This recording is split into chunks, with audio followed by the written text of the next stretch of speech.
life of Madame Blavodsky is rather too well known to require an elaborate discussion at this time. Rather, it seems more profitable to attempt to integrate her place in the descent of what might be termed esoteric philosophy in the West. For practical purposes, Orientalism as a philosophical factor in the thinking of Western man first came into focus in the closing years of the 18th century. Prior to that time, East and West were so far apart, and Western religious dogmatism was so intense that there was little, if any, cultural interchange. Thus, for a very long time, nearly 2,000 years, Western culture attempted to maintain a complete isolation, refusing to admit its indebtedness to great Asiatic systems which were old before Western civilization was born. Colonel Robert Ingersoll remarked on one occasion that the Chinese were compiling great libraries, indexing them, classifying them, and researching in them, while Western European man was still mumbling the bones of animals in prehistoric caves. And this, perhaps slightly exaggerated, is not very far from the truth. In the early years of the 19th century, there was a decided break in Western orthodoxy. The rather conservative and inadequate literalism of Protestant Christianity was being assailed by a need within man himself. He was not getting the spiritual nutrition that he required for a well-integrated religious life. So we find that as early as Ralph Waldo Emerson, efforts were made to enlarge and enrich the schools of Western tradition. The universities were still more or less closed to all liberal religious thinking. If today they are inclined to be brutally agnostic, at that time they were adamantly orthodox. Nearly all chairs of philosophy were occupied by doctors of divinity, and what has been called the school of Scottish metaphysicians dominated the educational world. There were no breaks as yet in favor of liberalism in higher education, but individuals like Emerson began to recognize that beyond the sea, on the other side of the world, some interesting thoughts had come to the world. The great scriptures had been written, wonderful classics had been compiled, great teachers had arisen, and that a rich legacy of spiritual tradition was completely locked from us simply by the narrowness of our own thinking. As a result of some moderate reading in not too substantial authorities, Emerson was able to sense some of the grandeur of Eastern thinking, and he has revealed this to us through his essays on the oversoul and his essay on compensation. He knew the Bhagavad Gita, one of the greatest mystical books of Asia. He was aware that in this distant area there was a deep, quiet, calm wisdom which might be rather practical and useful in the confusion of the Western world. In any event, let us realize that between about 1825 and 1850, there was a broad rise of mysticism and esotericism and transcendentalism in the eastern part of the United States. And as the time went on, that happened which almost always happens under such conditions. There was an almost frantic searching for more of this unusual information. The result was more or less pathetic. The necessary texts were not available. There were practically no translations from Eastern languages, and very few Western scholars who had any knowledge of Asiatic tongues. There was no break in this wall between East and West, and only an occasional fragment drifted into our Western comprehension. It was as a result of the unrest, the stimulation of the unknown, the sudden sensing of value out of reach, that the groundwork was laid for the rise of a strong Asiatic study group in Western civilization.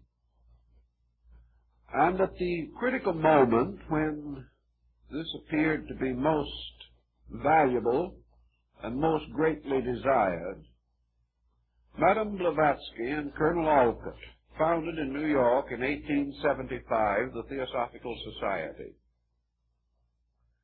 This society was composed of many interesting and brilliant persons. While it surrounded largely the personality and the immediate personal achievements of Madame Blavadsky, it cannot be said that she was entirely alone in her activity. Through the inspiration which she provided, a number of Western, European, and American scholars went to India. Gradually, Indian religious writings were translated into English, much of the translation being done by Hindu students and scholars who associated themselves with the society in India. Little by little, a bridge was built, a bridge which perhaps made possible the later visit to this country of one of the first bona fide Oriental scholars, the Swami Vivekananda. Not only was this Oriental subject unknown, but like many unknown things, it was subject to a great deal of animosity and persecution. We had not yet reached that point in international thinking in which we could be fair about the opinions, beliefs, and convictions of other peoples. And even today, if a poll were taken, I think it would be safe to say that the majority of Western persons, the Buddhists, Brahmins, Confucianists, Taoists, are still regarded as heathens. This situation has improved, but not entirely has it been corrected in public thinking. We have really no solid foundation for religious inter-understanding even at the present time. The Orientalist in the Western world is still regarded with certain suspicion, but a more liberal attitude on the theory of religion has brought with it a measure of tolerance, but not a measure of acceptance. I have recently examined a number of brochures and pieces of publicity that have come through our office, and many of them still contain words, or at least implications, that all these foreign beliefs are heresies, that they are the works of the devil set up to interfere with the development of literal Christian orthodoxy. Of course, in the time Madame Blavatsky, the situation was still worse, although undoubtedly it was considerably improved over an earlier time in which all liberals were cheerfully burned at the stake. It reached a point where they were merely scandalized and insulted. The original work of H.P. Blavatsky stands more or less unique even within the field of related literature. And as the result of the years which have passed since 1888, when the volumes were first published, we are aware that her own peculiar and particular insight still makes these works unique, remarkable, and valuable. Madame Blavatsky herself was the first to admit that the books which she wrote would prove highly controversial. She frankly acknowledges that the type of proof which the scientific world requires simply was not available.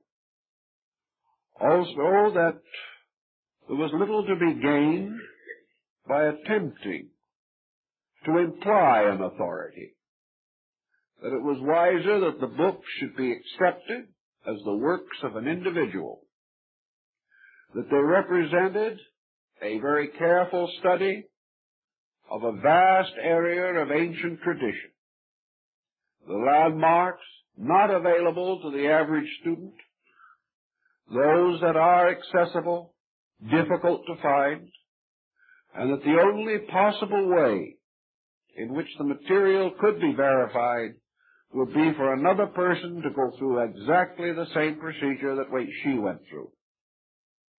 Needless to say, no such person has arisen since her time. And therefore, from the scientific standpoint, the secret doctrine still remains an enigma. It is a mystery. Yet in the course of years, a great deal has been done to clarify that mystery. Many of the remarks which she made at that time, which were highly controversial, are now generally accepted. Many of the findings which she reported and which amazed her contemporaries now belong to our common knowledge. Thus, perhaps the only answer to a riddle of this kind is time itself, which justifies and validates that which is true. And most of the work of subsequent Oriental scholars has to a great degree supported her findings, not in every instance, but in the majority of cases. Therefore, perhaps, if we go back to 1888, at a time when things were not nearly so liberal or progressive or well organized in knowledge as they seem to be today, we can appreciate the position which she took and the courage which it required to stand out against the rising force of scientific materialism as well as religious orthodoxy. So I'd like to just read a few lines from the original preface of the Secret Doctrine to point out some of the elements with which he was primarily concerned. The aim of this work may be thus stated: to show that nature is not a fortuitous concurrence of atoms, and to assign to man his rightful place in the scheme of the universe, to rescue from degradation the archaic truths which are the basis of all religions, and to uncover to some extent the fundamental unity from which they all spring. Finally, to show that the occult side of nature has never been approached by the science of modern civilization. This, I think, summarizes in the main her springboard or her point of view. This brings us, of course, to the next important step. Having come to such a conclusion, what would it be natural to do about it? Believing this to be true, accepting it as a conviction, it is then necessary to build a strong testimony in favor of the concept that has been advanced. This is perfectly proper literary and scholastic procedure. It is the same premise upon which a thesis must be written. It is that, having accepted or established a point of view, it is necessary to defend that point of view skillfully, reasonably, and adequately. And in the defense of a point of view from the standpoint of a thesis, the requirement always is adequate documentation, adequate reference to recognized authority, adequate research in various highly specialized fields, and usually a prerequisite is intimate contact with sources of basic information. A thesis is not prepared merely to summarize knowledge. It must in every case advance some new conviction. It must in every case contribute something to that which is already known. It cannot be merely what you might term a rehash. In order to meet these requirements, therefore, Madame Blavatsky was not required, and would not be required by a modern university today, to prove beyond question every point that she makes. She is required, however, to prove beyond reasonable doubt that her basic assumption is well taken. It was her responsibility then, as a writer of a serious scholastic work, to justify through her own research certain fundamental positions which she held, and to provide an adequate bibliography, an adequate annotated reference frame for her work. Madame Blavatsky did this perhaps more adequately than most highly respected scientific writers.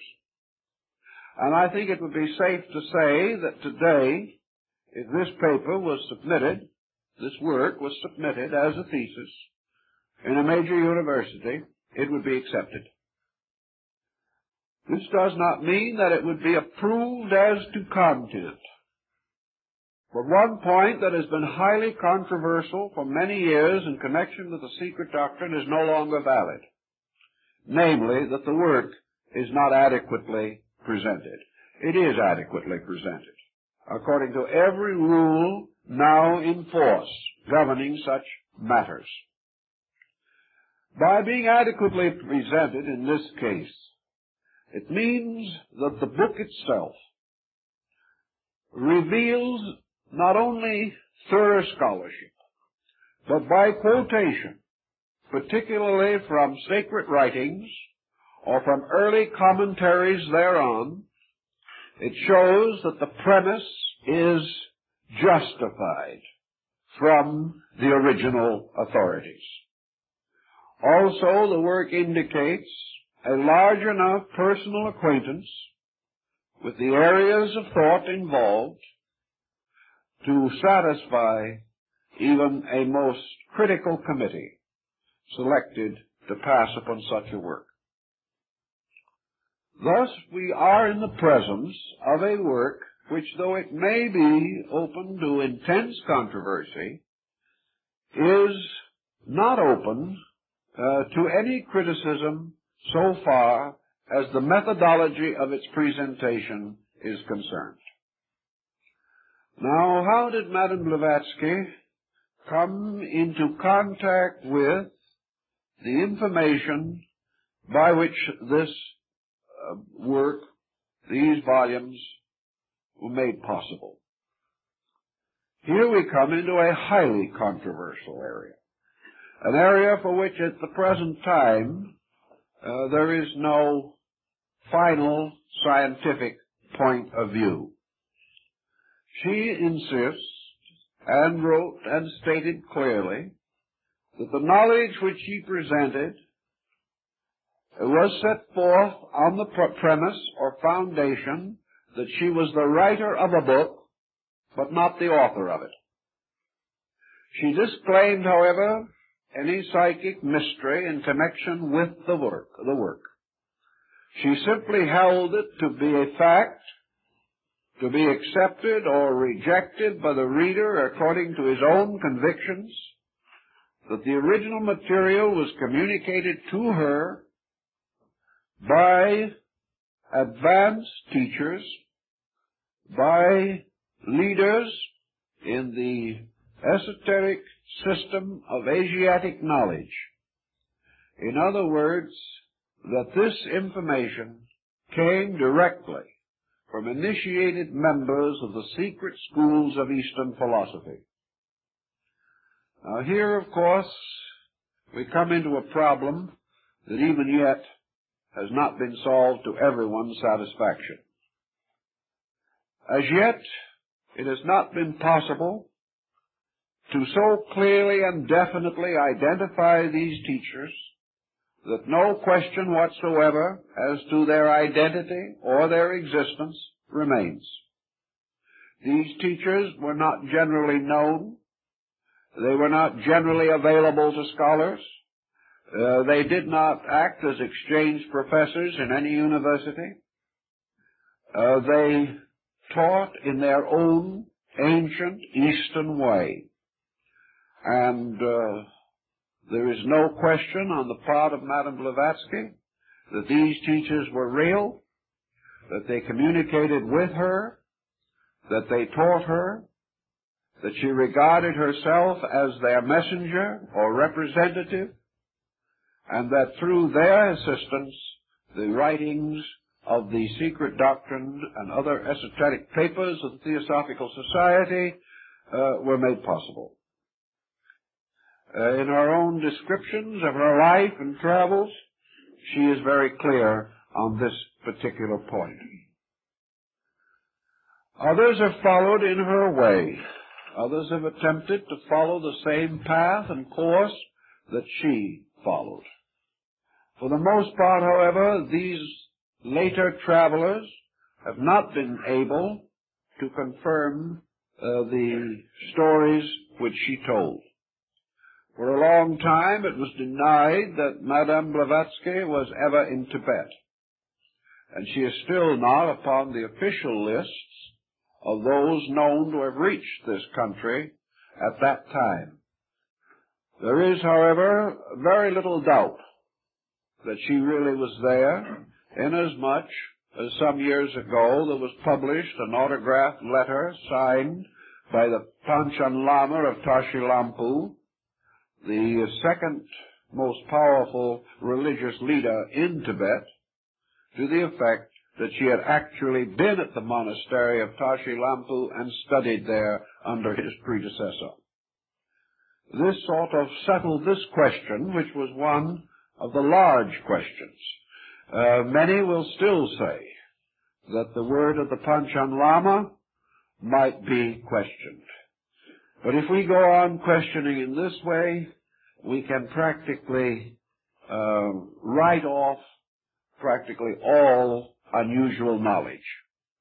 We have to admit that something is reasonable or probable, and that persons of valid character and recognized integrity have to be accepted if no other evidence is available. Wherever it has been possible to check Madame Blavatsky's various travels, excursions, where her various articles in Russian and other publications have been investigated, the facts have usually been demonstrated to be correct as she listed them. Although she lived in a time of rather genteel femininity, Madame Blavatsky was by no means simply a titled Russian lady. She was one of those unusual persons who defy convention and tradition. She did not sit in some pleasant villa in the Riviera and write. She had an intensely interesting, dangerous, tempestuous, and eventful life. She did almost everything that genteel ladies did not do in the 19th century. At that time, if a lady rode horseback, she rode side saddle with a very voluminous riding habit. When Madame Blavatsky wished to ride, she rode Western American style and made no apology for it. In traveling through the country on a train, there is an occasion in which it is reported that most of the passengers during the trip, on one excuse or another, walked through the coach where she was sitting, as they had never before seen a well-dressed European lady rolling cigarettes with one hand and sitting with her feet up on the seat in front. Now, of course, such things as this were a scandal. They offended all of the people who, as Madame Blavatsky herself points out, never did anything in this world except be offended by somebody. She offended people who had never a thought in their minds, but who objected to any breach in the traditional code of ladylike procedure. She was shipwrecked in the Mediterranean and arrived in Alexandria with nothing in the form of a wardrobe except the entirely water-soaked garments she was wearing. She engaged in numerous enterprises in order to provide the needs of her life because she was never a person of wealth. Her interests were widely diversified. She was a musician of quality and at one time supported herself as a concert pianist. On another occasion, she manufactured artificial flowers. She did all kinds of strange things. Wherever you followed her course, you followed an eccentric and erratic career. She crossed the United States in a Calistoga wagon. At one time, presumably, the wagon was attacked by Indians, but nothing serious resulted. She lived for a time in Santa Fe, New Mexico, and the house where she lives is still pointed out, and there is just that touch which was typically her, a large live tree growing up through the middle of the floor of the living room. This we would have expected. It was quite common. She turned up in mining towns in Northern California, and a little later appeared down in Central America at a time when no one knows how she got there. Naturally, she spent considerable time in Asia. She traveled extensively in the most difficult regions of the Far East. In years when such travel, even by European men, was almost unknown. Everywhere she went, she proved a highly trained and skillful observer, contributing heavily to her own support through journalism, and by constantly maintaining or preserving the integrity of Eastern peoples against the general assailing of the West.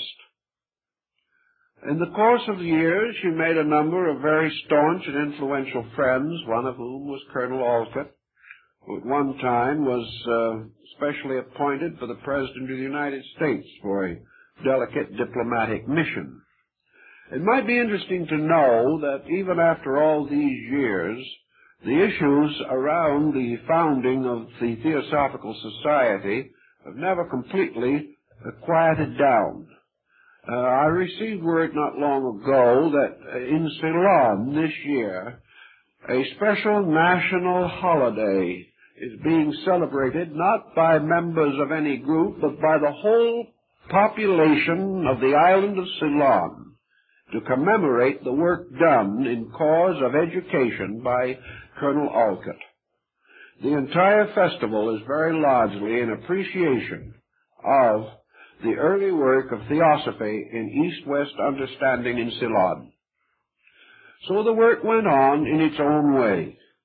This interesting and remarkable person, everywhere searching for unusual knowledge, and with this point of view, everywhere discovering facts and ideas that had generally been overlooked. To understand the secret doctrine is a very large order. It has to be read many, many times.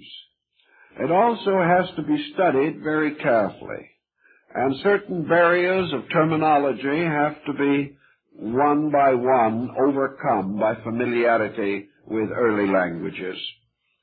I think we can say, however, that it is built upon a certain ancient concept, a concept which does show through most of the primitive writings of the religious peoples of antiquity, particularly of the Mesopotamian area and the Far East.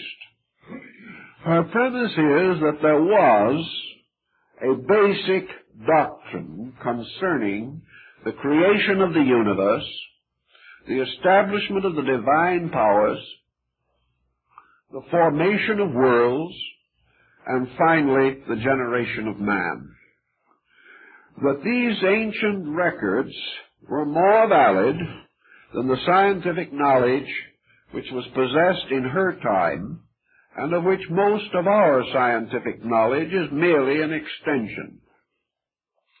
In other words, there is an exoteric doctrine that has arisen from the observation of the externals of things, and there is an esoteric doctrine which has been perpetuated through the contemplation of the eternal and internal forces operating in the universe. We are beginning to take cognizance of this. We are beginning to realize that somewhere in the background of man's consciousness experience, there was a general archetypal pattern.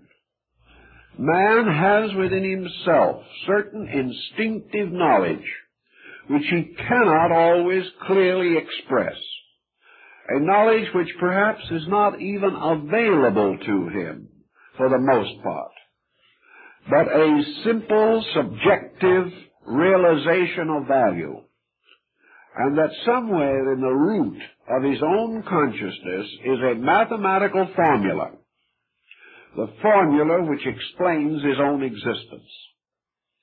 That what we might term the search for knowledge is finally man searching for the key to unlock his own internal record of eternal fact. That at various times individuals have to some measure or degree unlocked this inner storehouse cannot be denied. That great systems of thought were established in ancient times, that were valid is beginning to appear more reasonable to us. And Madame Blavodsky's position was a very simple one, that what we call essential knowledge has always been known, has always existed, and always will. That this essential knowledge, by its very nature, however, is not acceptable to any individual or group of individuals whose philosophy of life is built essentially upon materialism. That it is not man's inability to know that is his stumbling block. It is man's unwillingness to unlearn that which is not true, but which he has come to accept over long periods of time. A hasty acceptance of opinions or attitudes that are not substantial. A willing allegiance to a pattern of knowledge which is not factual. These attitudes lock the individual toward the larger universe of the infinite probabilities of things. Man, therefore, has darkened his own insight by insisting that he already knows, consciously, things which he does not know. He insists that knowledge is to be derived from the common experience of other persons like himself, and that if enough persons who do not know agree upon something, this something then becomes a known fact. In other words, we are confronted with the problem of how much ignorance do we have to stack up in order to achieve a mountain of truth. That this knowledge has actually been held as an esoteric secret is intimated in the secret doctrine, but a point also gradually unfolds if we are observant and thoughtful, namely that what we term esoteric is not really a term for something that is unknowable or can be only known by a few.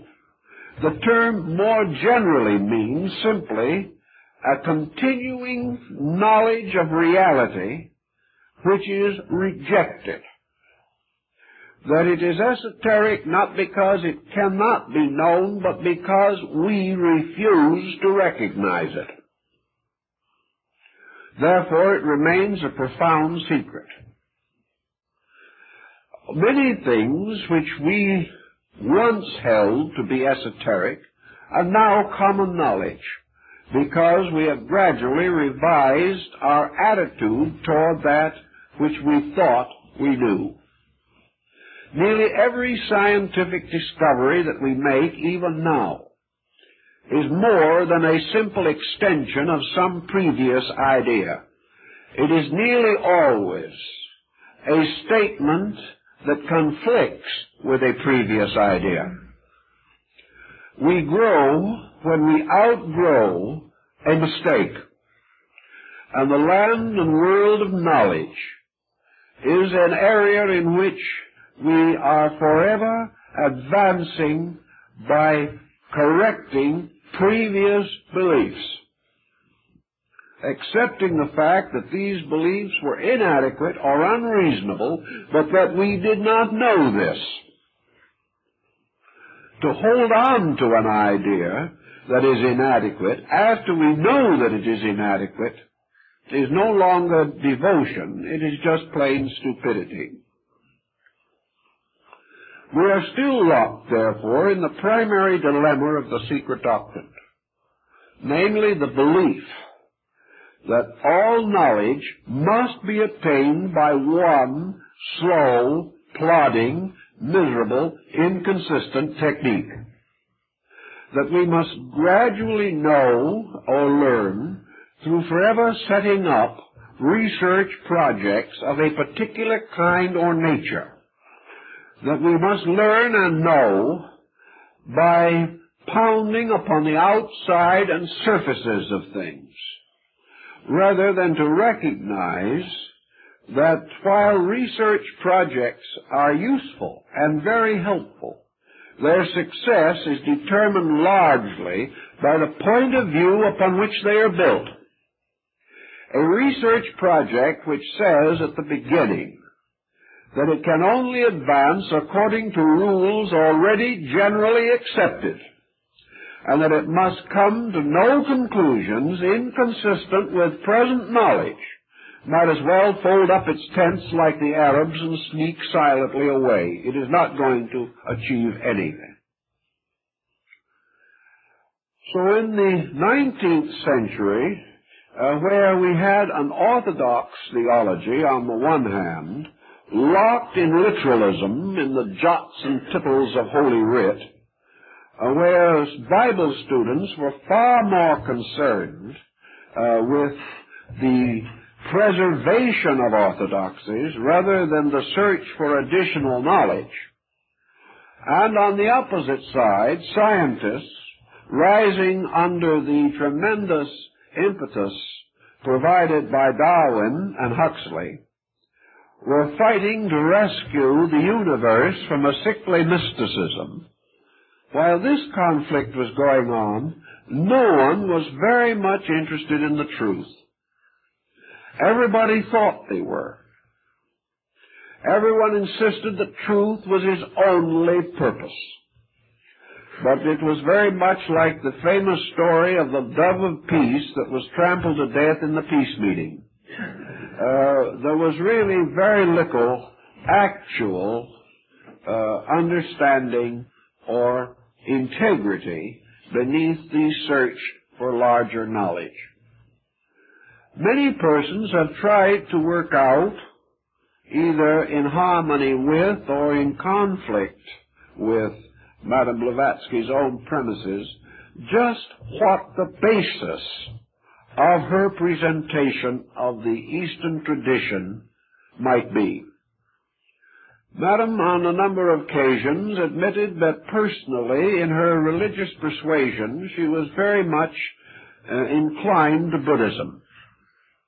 But she clearly points out in the Secret Doctrine that the Secret Doctrine is not Buddhism. And on this ground, most Buddhist sects will concur. To many Buddhist groups, the Secret Doctrine is as mysterious as it is to Christendom. Yet there is obvious fact in the background of this which must cause us to suspect that to a large measure at least, the presentation of the material follows certain development of Asiatic belief. Whatever might be Madame's essential allegiances, when in the presentation of her material she gropes for terms or attempts to find fortuitous analogies, she most frequently turns either to Buddhism or Reformed Hinduism. We very seldom find her searching for her terms outside of this area. Also, her tendency is to bring other forms of knowledge, Chinese, Chaldean, Egyptian, Greek, into this pattern, drawing them toward this central focus. In this, there is an interesting and rather valid structure of doctrine which does arise from Buddhism. For it was taught from the very beginning that Gautama Buddha's essential teaching was divided into two broad schools. If we study the sutras or the sacred books of Buddhism, certainly those prior to the last great Reformation under Mahayana, we find that Buddha is a strict moralist. We find that he refuses, under any condition, to explore the abstractions of cosmogony. He refuses to discuss the natures of deities, or the origins of worlds, or the developments of species, or types, or kinds, or races. He declines entirely to expand any concept of the future state of man other than such concept as relates to the final extinction of negative individuality in the Mahaparinirvanic state. Thus, Buddha becomes a kind of philosophic, idealistic, ethical materialist. He is concerned primarily only with the problem of man, and with man only in the aspect of human suffering, its cause and cure. Buddha took the public attitude that his only problem, and the only problem that the world had to face, and face head-on with every bit of courage that was available, the problem was how man could civilize himself, how the human being could rise from the ignorance, selfishness, and fear which dominated his life and establish a firm inward life upon adequate value. This was Buddha's principal concern. Yet from the very beginning of his philosophy, which was also in turn merely a reformed Hinduism, from the very beginning it was evident that a second school rose in the contemplation of Buddhist philosophy. We find in the Bible the same implication in the New Testament, where Jesus is said to have taught the multitude in parables, but to his disciples he taught certain other things. These certain other things have always been assumed to be the mysteries of his faith, the esoteric part of the Christian religion. And it is this part that the Gnosis claimed to have possessed, and which is now being given some further consideration as a result of the discovery of the Gnostic library at Chenaboskin, Egypt.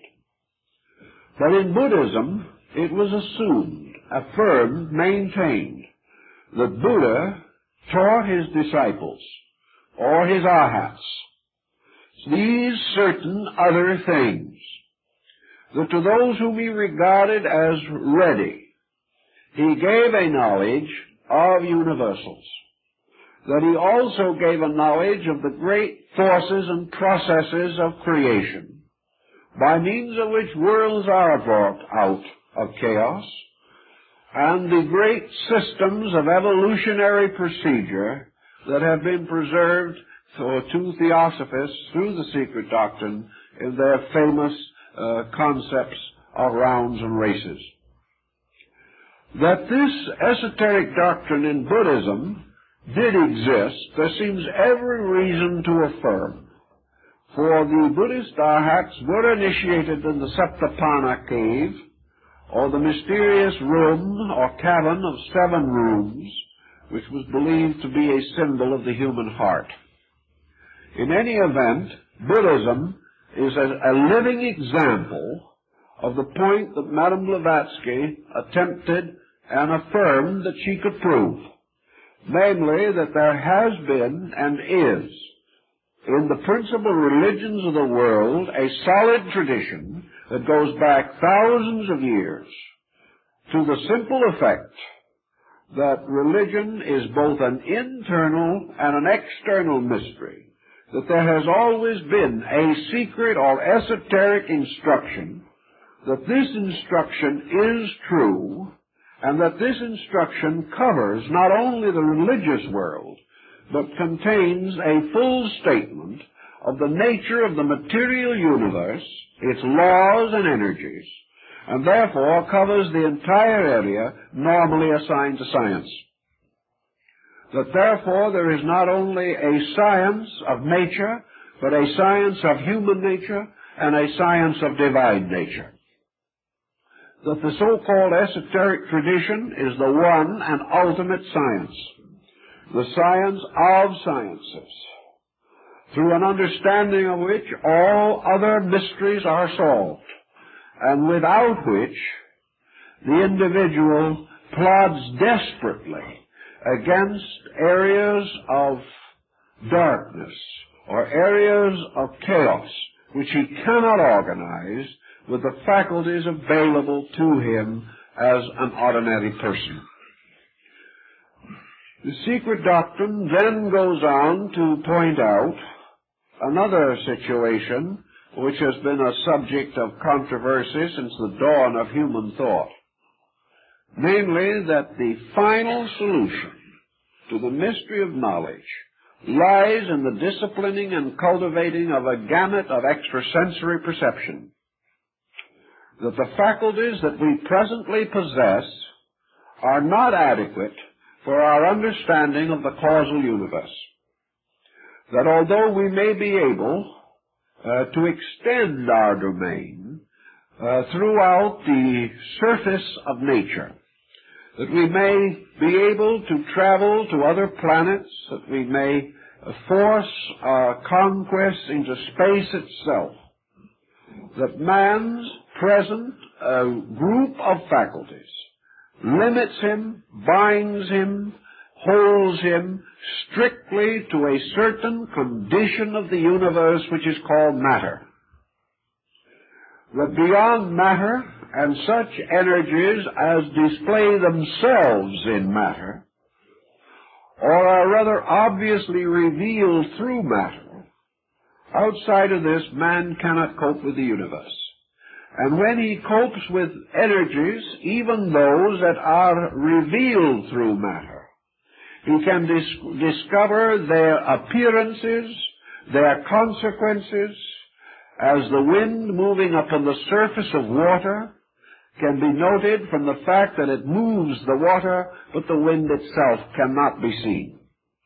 In the same way, wherever we come upon the operation of energies in matter, we can see the consequences of the activity of energy, but we cannot see or estimate or fathom the mystery of that energy itself.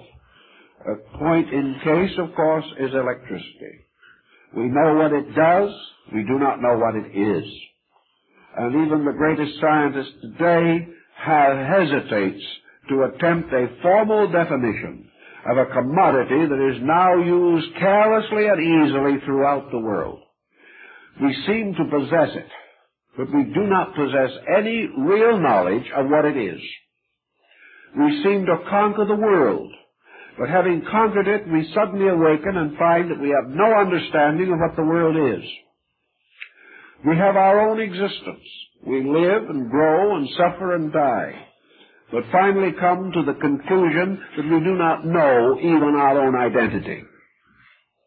Thus, there has to be some other form of knowledge, some other way of solving this mystery, or the mystery remains unsolvable.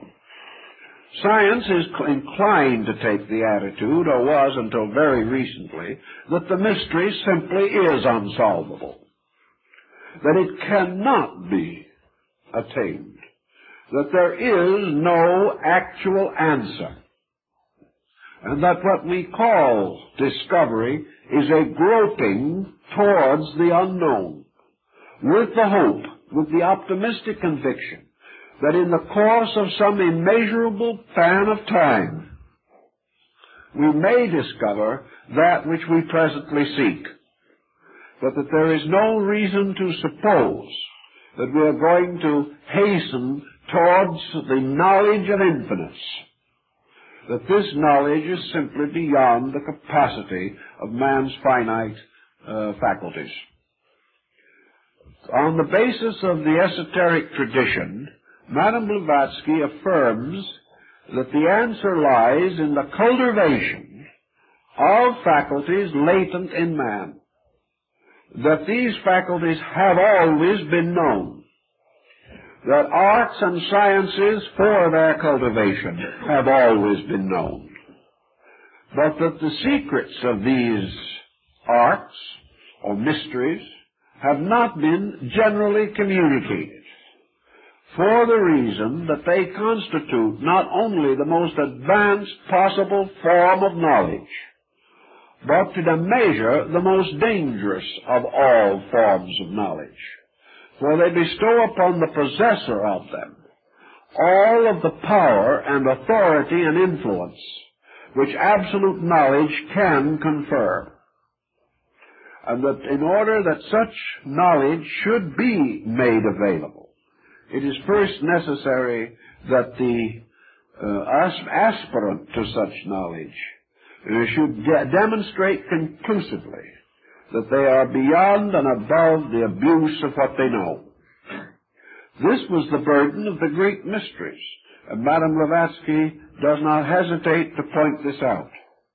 This also, in its restoration, as the Platonic philosophy of England in the 19th century, was restated by Thomas Taylor, the one translator of the Greeks who really had insight into the meaning of these ancient rites and ceremonies.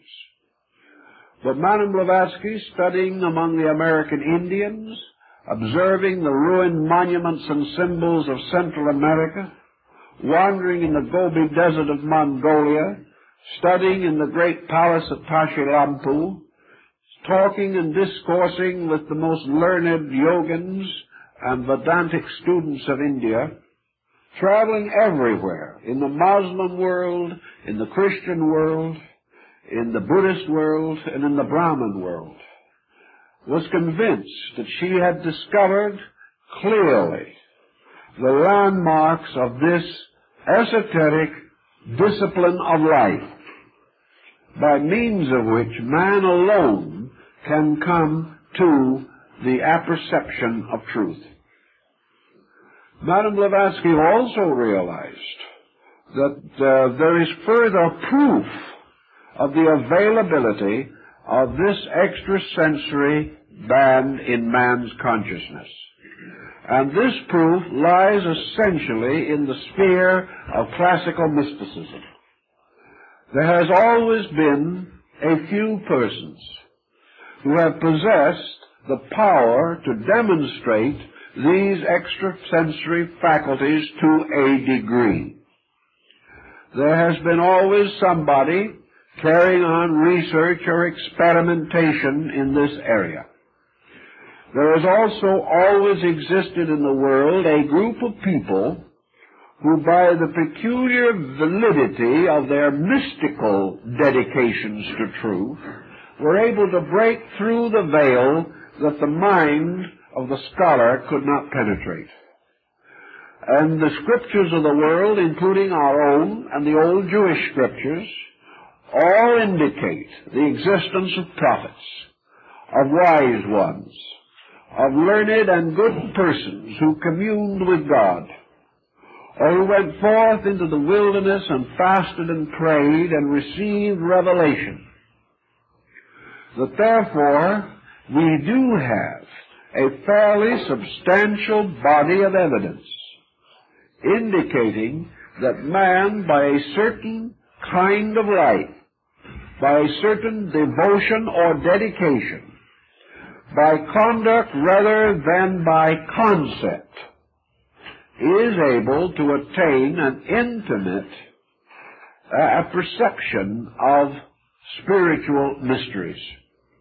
Not that he shall attain them fully or completely, but that he does penetrate far enough to prove that there are powers within himself which can break through the boundaries set up by a materialistic way of life, and that he can gradually come to know and to experience conditions of consciousness, states of being, areas of activity that are closed to the objective physical sensory perceptions. Madame Blavatsky was convinced that this burden of concept is also set forth in the original teachings of Buddhism. She is likely also to find it just as quickly in the Brahmanic religious mysteries. And she quotes and cross-quotes time and time again to show the principles involved and the validity of the position which she holds, and is able to show very clearly that in every important religion of the world, both of civilized and uncivilized people, the same essential belief has been held, and that long before man knew what theology was, he realized that the essence of religion was the unfolding of faculties within himself by which knowledge alone could be attained, and that all knowledge must finally be brought to fruition by the release of conscious powers or faculties within the person. That we cannot find the answer by loading the mind with objective phenomena. That we can advance sciences, certainly, but these sciences advance on levels. They do not lead us to the next superior thing. They lead us only like the will-o'-the-wisp into some infinite, diverse area of speculation. They cannot bring us back again to the core of being. In the early centuries, immediately prior, or perhaps at about the time of the Christian era, there was a great resurgence of mysticism in Asia. And this revival centered largely around what we term today Mahayana Buddhism. By this revival, the entire doctrine of Buddha was opened up from within itself, as though a great bud of light suddenly expanded. Prior to that time, the external parts of the flower only were visible. But suddenly, it seemed that the internal heart was made obvious to the believer. A great system of Buddhistic metaphysics was loosed in Asia, a system which was intended to revive and restore that part of the instruction of Buddha which was given privately to his arhats. We know that there was a similar resurgence of mysticism in Islam, following a few centuries after the passing of the Prophet Muhammad. We know desperately and definitely that there was a powerful trend towards mysticism in Christianity, but that this expansion in the Christian faith was to a measure aborted, because the tendency of mysticism was blocked and frustrated by the rise of the Inquisition. As it was, however, some mysticism did break through, and we have evidence of it in the peculiar devotional life of certain early Christian saints. We also know that this mysticism broke through Judaism, particularly about the beginning of the Christian era, when the rise of Kabbalistic speculation began. And the Orthodox Jewish law was suddenly unfolded from within itself by a radiance such as that cast by the Book of the Splendors, the Sefer HaZohar. So in India, in China, in Burma, Ceylon, Japan, and Korea, these unfoldings were rather carefully noted. This unfolding also had some certain historical locational factors. Tibet was long associated with a strongly esoteric Buddhism. It seemed as though this remote area, almost out of contact with the rest of the world, and living very largely in a highly contemplative state, a state perhaps even exhilarated by the high altitudes and by the nature of the land in which these people lived. In any event, in the Buddhism of Tibet, or Lamism, there seemed to be a peculiar descent of this esoteric tradition, less veiled, less completely hidden than in the Buddhism of Ceylon or of Burma or of China. In these monasteries upon the high peaks of the Himalayas, mystics studied the ancient scriptures, wrote commentaries upon them, and also carefully preserved the books that had come into their possession when Buddhism in India was overrun by Hinduism, and the Buddhist sect had to escape from the land of the beginning of their faith. These escaping arhats, or departing believers, took with them the ancient books, and many did move into the north area, escaping northward into the great mountain country, which was religiously held in the highest veneration by members of nearly all Eastern religions. And here in Tibet and in Nepal and Bhutan and in some other remote regions, libraries were built. The old works were protected. New copies were made of them. And very early and choice manuscripts were preserved as sacred objects, almost too precious even to be touched by human hands. Thus, it is, according to Madame Blavodsky, she was able to discover the primitive texts which were to be the basis of her commentaries on the great stanzas of meditation.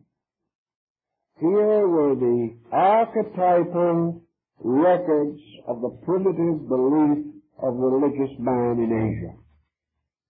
Here were statements probably in themselves rather crudely given, but causing themselves to be almost immediately clothed in the most magnificent thoughts of the person who was able to decode the ancient symbols.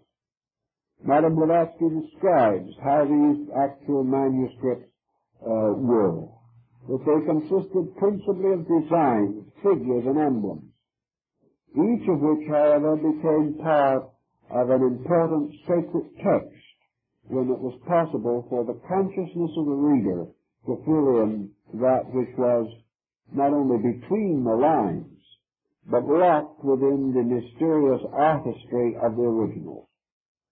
This type of writing, this type of symbolism, was part of Asia's way of doing things.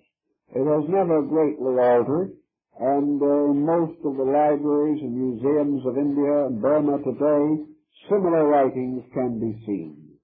I've seen many magnificent scrolls and rolls in the libraries of Rajputana and other areas of central India, in which these same ancient truths are handed down from generation to generation, almost unread, seldom considered, but carefully preserved for some better time that lies ahead. This whole pattern makes sense in India. It doesn't make much sense to us. It would have made more sense to the Greeks and Latins.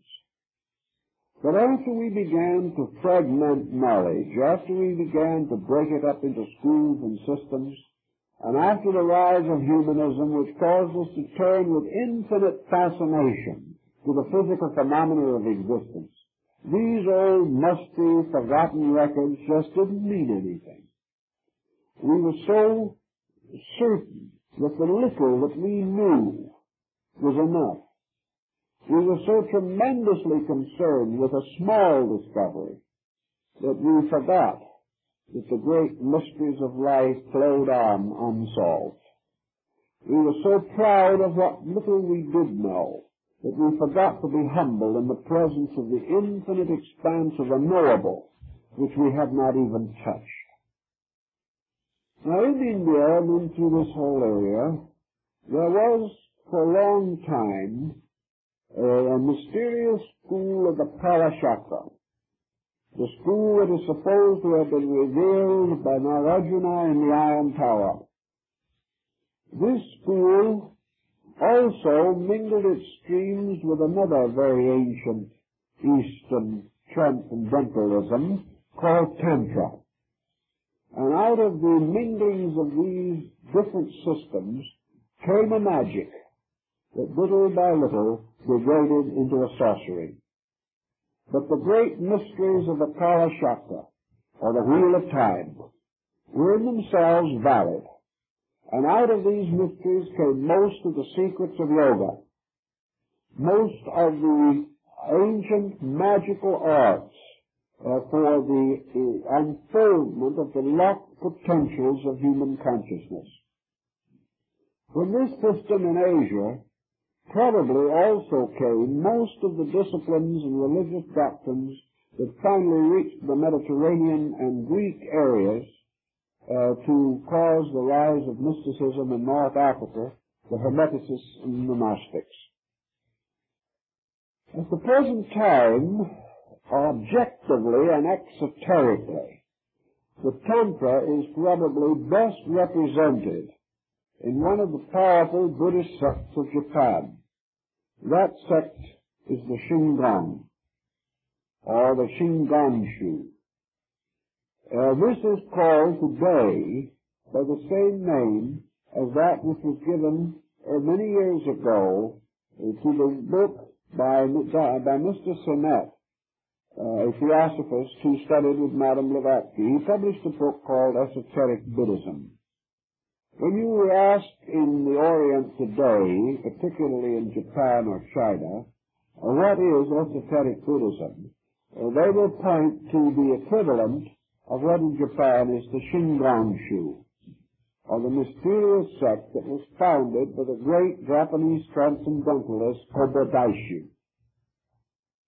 This was the school of the miracles, and this was also the school which developed the great mandala systems, the systems of the meditation manuals, the systems of the esoteric powers of sounds, of colors, of letters, and of forms. The Shingon, therefore, while it is no longer a pure example of trans-Himalayan mysticism, it certainly is one of the surviving monuments to the existence of a great secret art in Asia. The art, the mysterious science of the unfoldment of the powers in man by which he can know.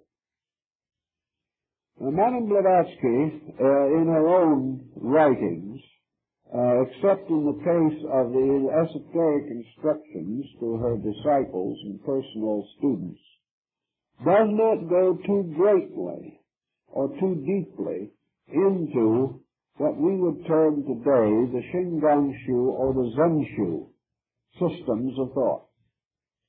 She was undoubtedly aware of them, but to her the very probability of communicating them would likely result in a further complex for the students and disciples.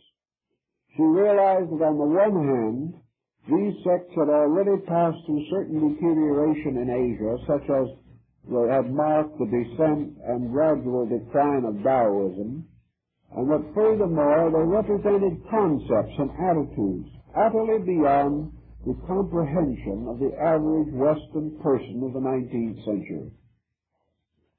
So she was content to point out that through the contemplation of the systems of the higher Tantra, it had been possible for the arhats, adepts, and lohans of the system to gradually restore the story of the universe and the story of man.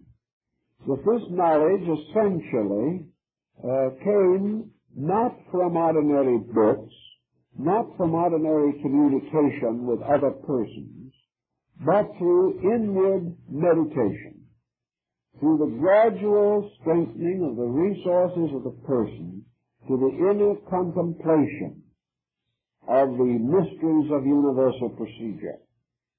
If these disciplines were accurately followed, if the individual's interior faculties were properly opened, they were just as reliable in their own world as our ordinary sense perceptions are in the material world, and probably much more reliable.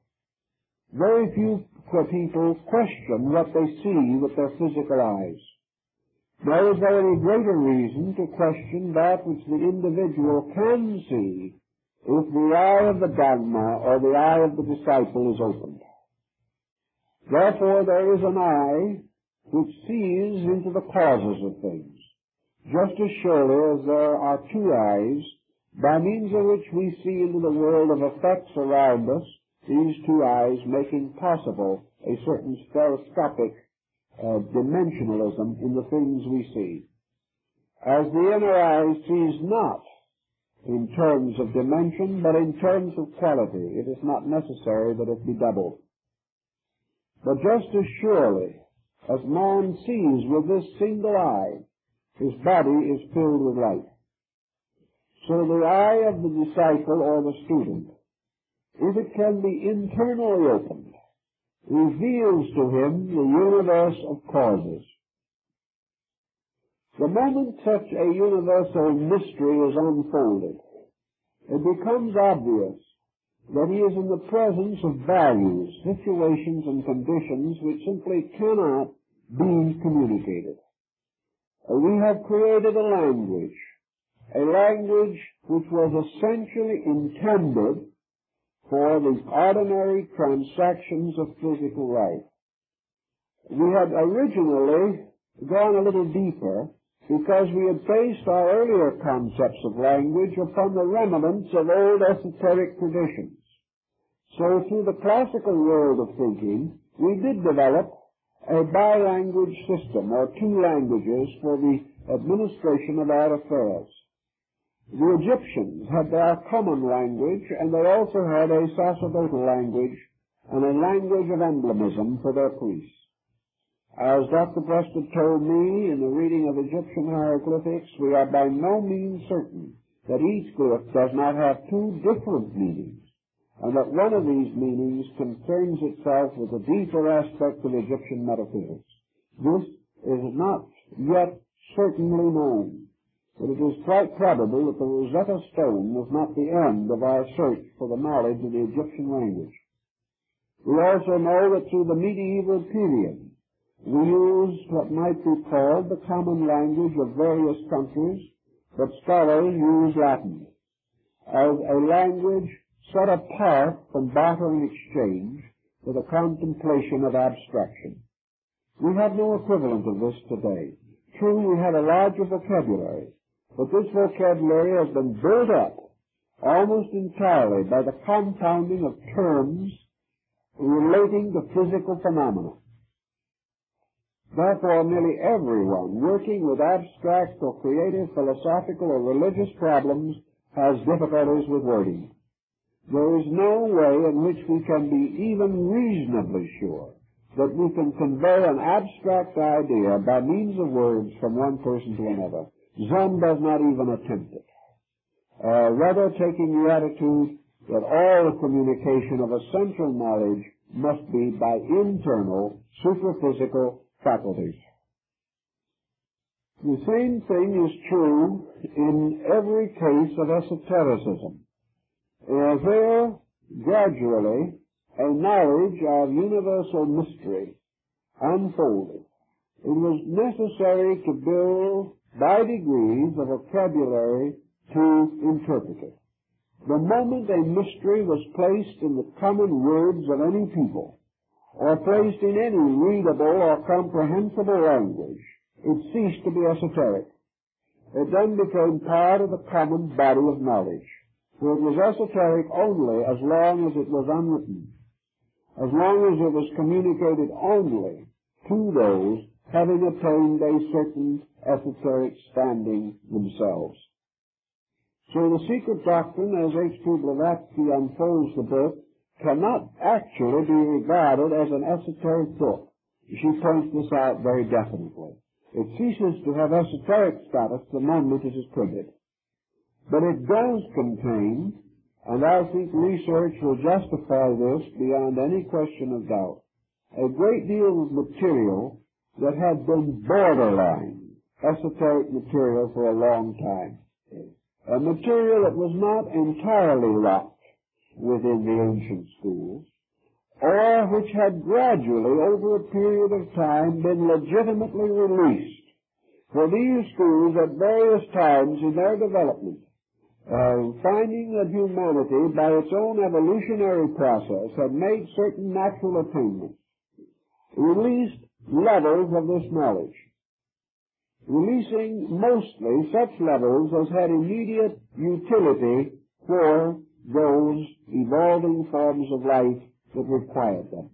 But the shepherd guardians, or the shepherd kings of ancient times, guarded their flocks. The shepherd priests, with their symbolic symbol or symbolic emblem, the shepherd's crook or crozier, definitely communicated to the sheep that which was necessary. And so by degrees a great deal of knowledge that had once been locked within the university colleges and mystery temples of Egypt, Greece, and the Near East came to be more generally known.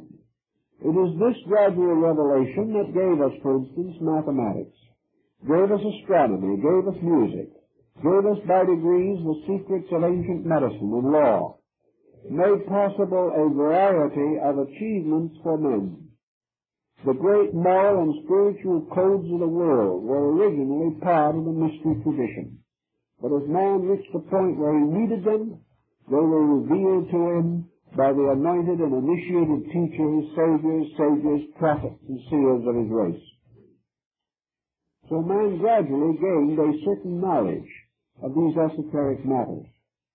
According to Madame Blavodsky, the time came in the closing years of the 19th century when the tremendous advancement of material science, when a new kind of world coming into existence, built upon, unfortunately, an almost adamantine materialism, required certain further directives.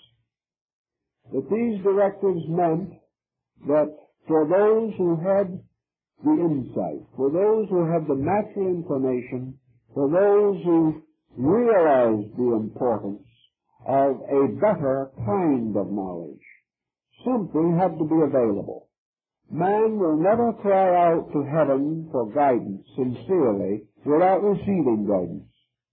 Man never will be confused over knowledge if he is sincerely willing to accept ideas that are better than those of his time. But it is essential always that the gate of the sheepfold, as the temple of initiation was anciently called, should always be open. That there should always be more knowledge than man normally uses, so that in his emergency the individual can always find something better if he will seek where it is.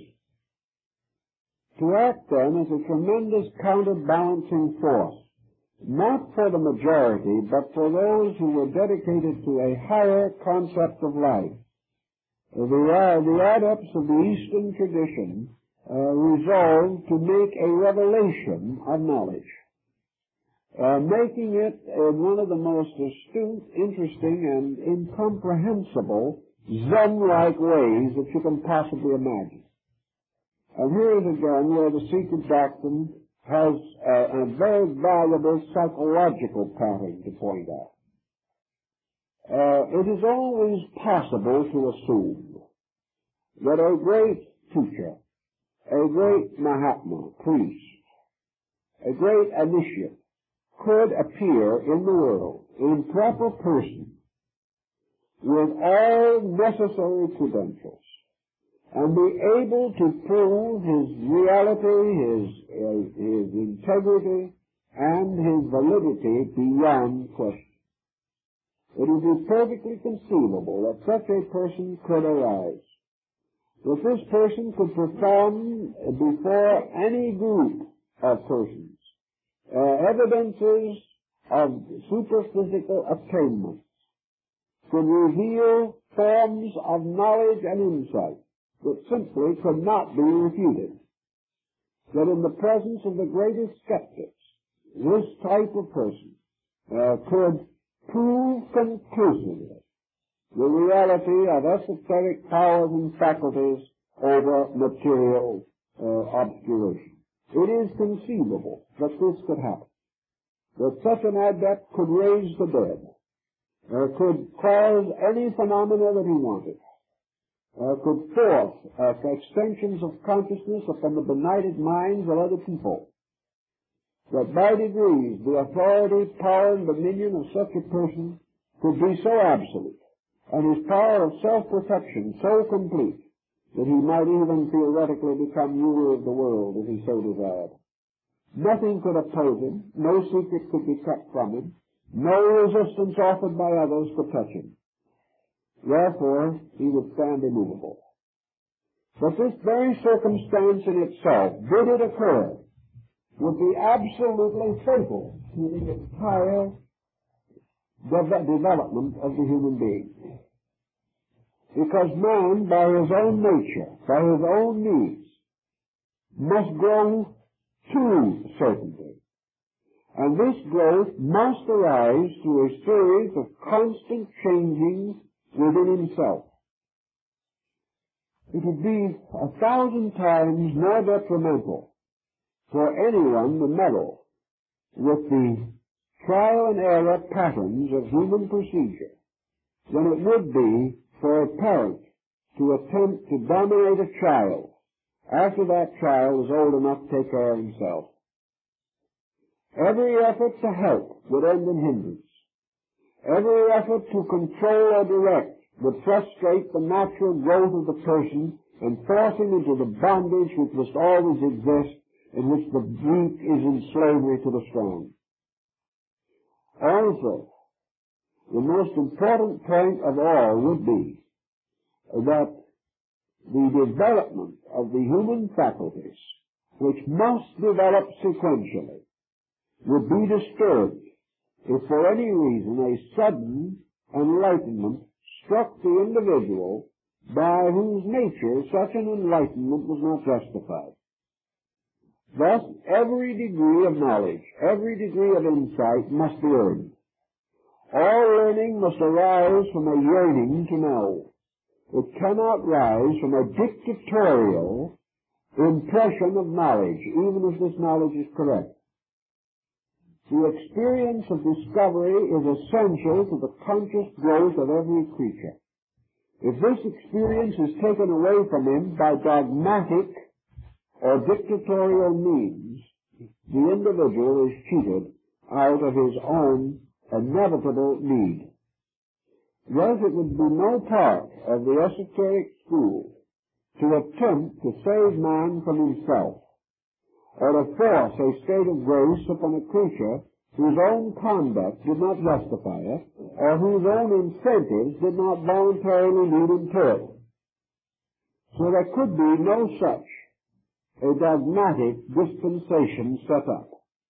It was by no means time for the 10th avatar to appear surrounded by glory.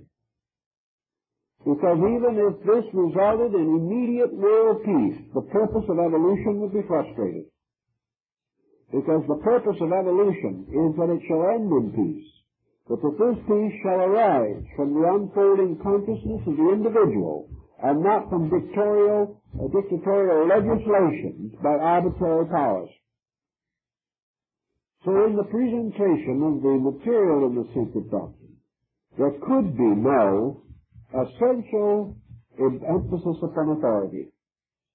The book was released to the world through the work of a person as frail as any other person, as subject to curious moods and eccentricities, as controversial, and in some ways as inconsistent as anybody else.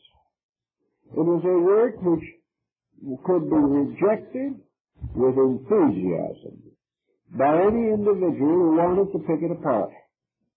It was a work which could be utterly meaningless to the person who did not want to understand it.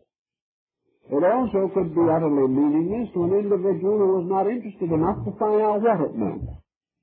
It brought no salvation or enlightenment to anyone on a platter.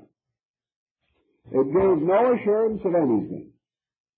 It was simply set up as a point of inquiry. It stood there to intrigue those who were already willing and inclined to be intrigued. It could also lead the scholar to a further examination of things that he already wanted to know. or it could cause him to declare that it was the greatest monument of superstition in modern times and cast it in the wastebasket. This was exactly what was intended. It could not be dogmatic. It was not a revelation and was never meant to be a revelation.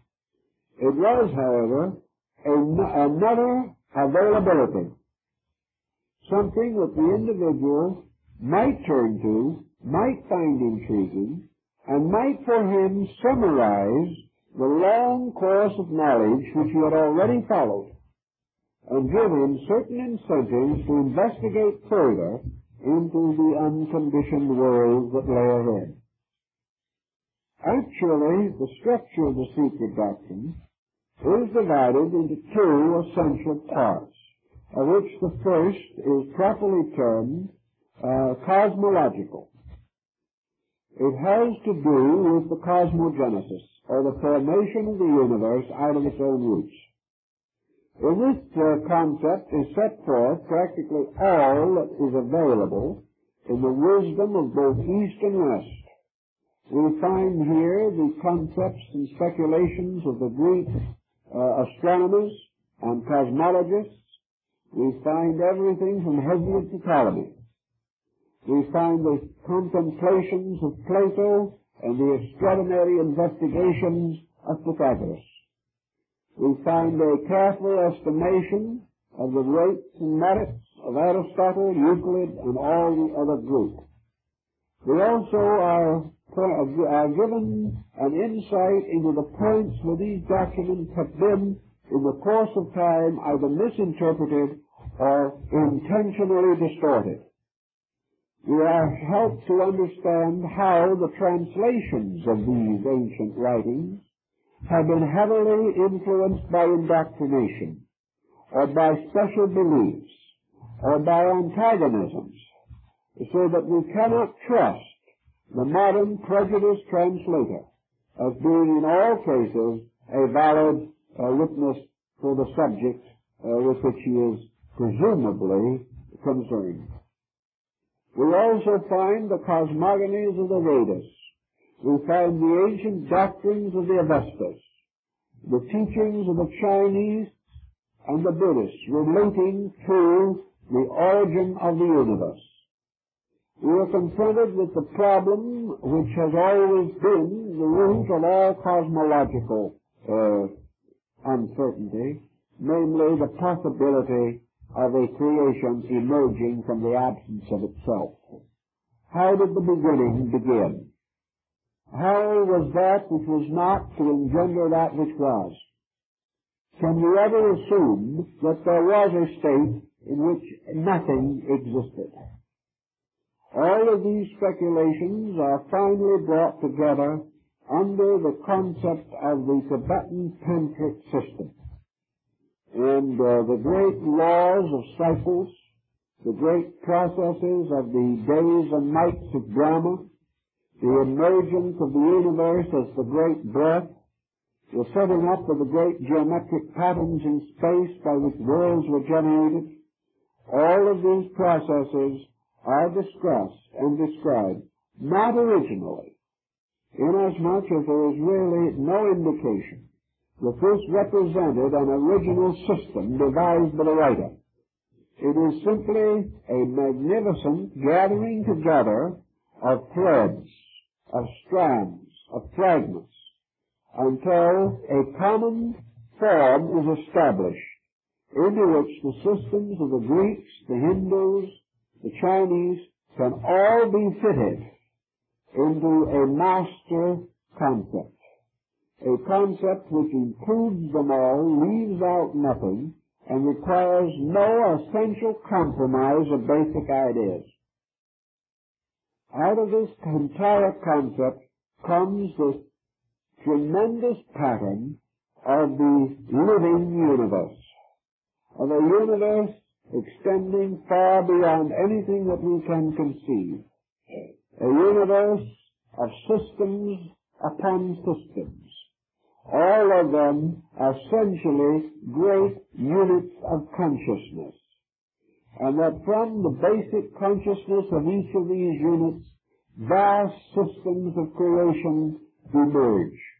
These systems always within the consciousness which created them. And within all these patterns, the infinite divergence of individuality within unity. Much of this pattern is based upon the great Sephirotic tree of the Kabbalah. It is also the great tree of the Vedic mysteries. And we have the same concept arising in Mahayana Buddhism, in the scriptures which have to deal with the establishment of the Buddhas in all of the great directions of space. The whole theory is defined and developed in the concept of a world compendium of cosmological doctrine. And of course the important point that arises from it is that all of the different systems will fit into this one pattern. That therefore there is much evidence that there was originally one system. That this one system was divided not in meaning but in term, or gradually fragmented through interpretation and the gradual descent of ideas through orders of persons not capable of fully understanding them, until difference arises as a human error, not as an inconsistency in essential principles. Out of this tremendous cosmogony of things emerges esoteric anthropology, the emergence of man, his development in nature, the great question that science is still ponderating and will probably ponder for some time, namely the relationship between the person and his body. That the Darwinian theory or the Mendelian law might apply to the body of man, no one seriously questions. But whether this pattern is applicable to the consciousness of man is another and far more serious doubt. In the esoteric tradition, therefore, man emerges as a principle to be embodied. He represents a universal fragment or flame from infinite life, containing within himself the infinite potential of the absolute unfoldment of the total universe within himself. He is therefore seminal, as the oracles of Zoroaster called it. He is a seed from which all creation can ultimately be born. This seed, enveloped in matter, sowed in the dark earth of substance, is finally limited in body. The great story of anthropology is therefore the involution of man, which is the descent of consciousness into form, and the gradual obscuration of consciousness by form. Finally, evolution, or the gradual restoration of consciousness from form. Evolution being essentially at this time a twofold procedure. Here a procedure based upon the long, unfolding path of future growth, by which over a vast period of time, man will gradually collect the fragments of his own consciousness within his own personality, unite them, bring them into harmony, and gradually create an abstract vehicle or Vaham for the expression of that consciousness, rather than the concrete mind that he now uses. The second way, according to the esoteric tradition, is that the individual shall achieve evolution or the release of consciousness from matter by the disciplines of the esoteric schools. These esoteric disciplines constituting the meditative and contemplative disciplines of the Kala Chakra, or the great school of the turning of the wheel of time. The turning of the wheel in this case simply represents the reverse motion, or the reversal of that motion by means of which man has been drawn into a state of materiality. As he is drawn into matter by a certain motion, as Plato says, he is by the reversal of this motion able to extricate himself from matter.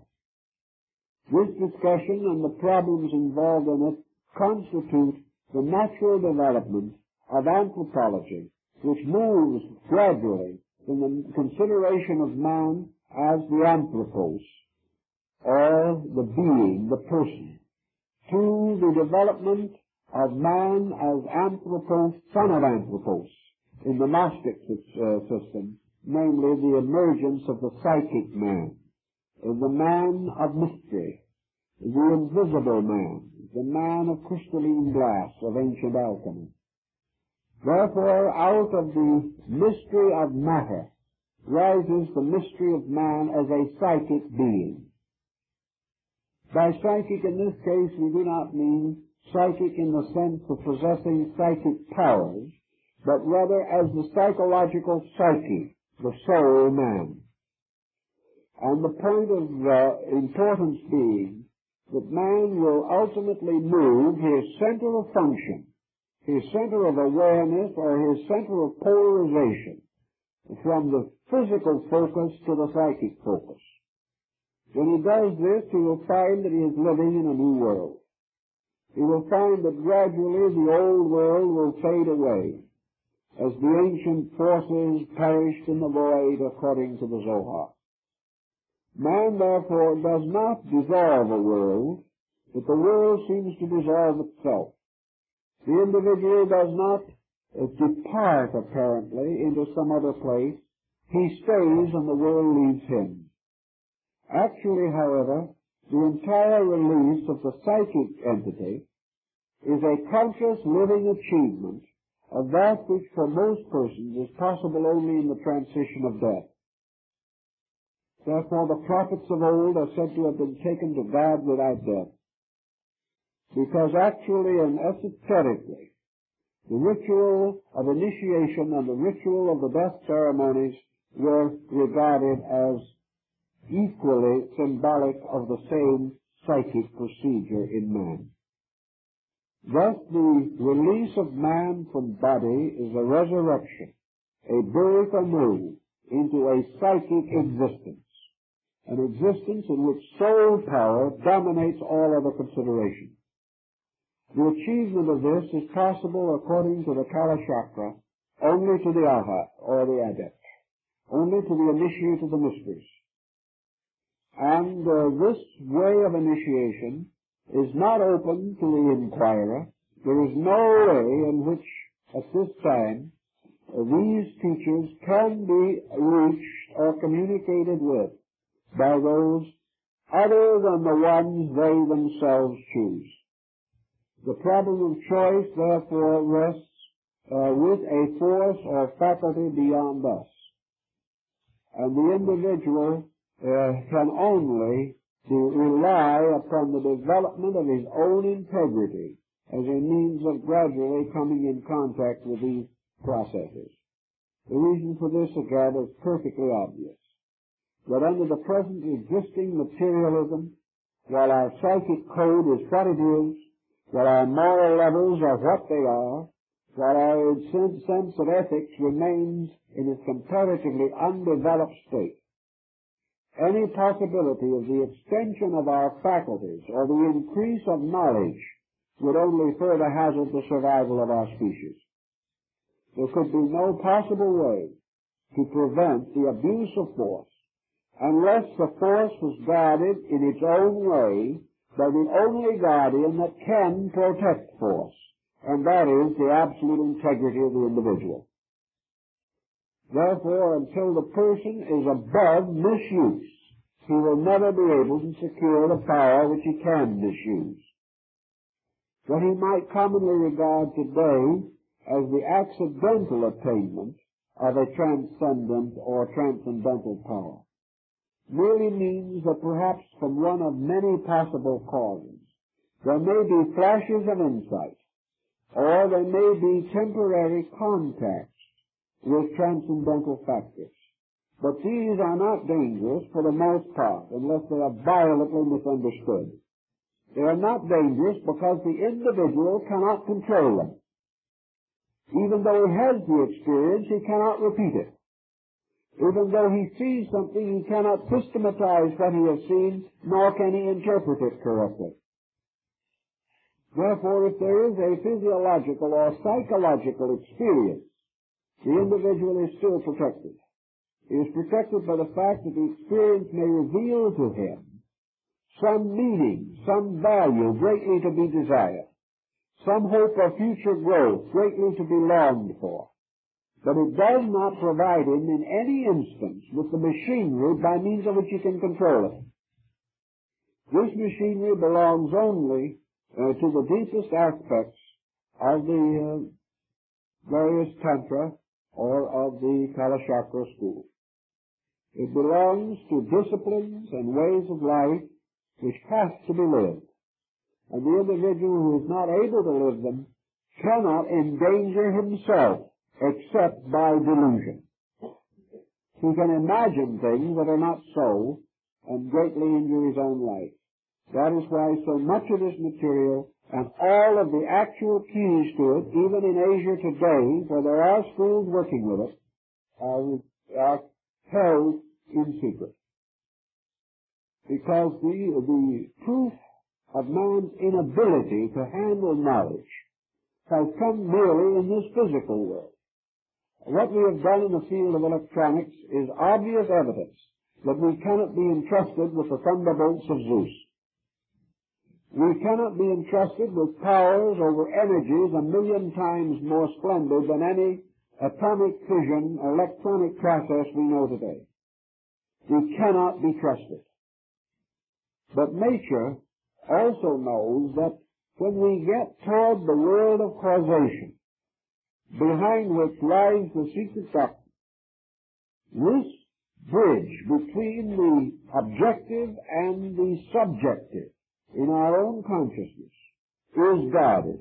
It is guarded by a mutable natural law that we can do absolutely nothing about.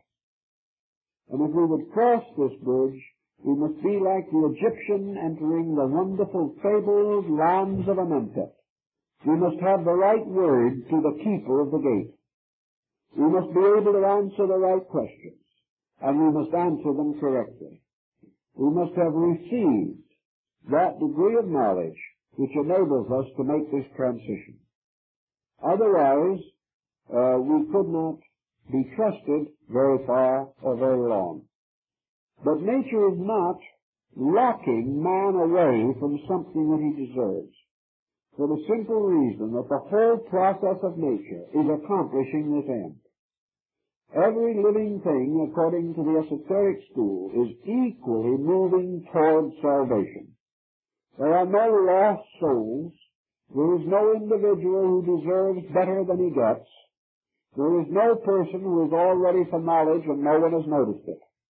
The fact of the matter is, all these processes occur within the individual.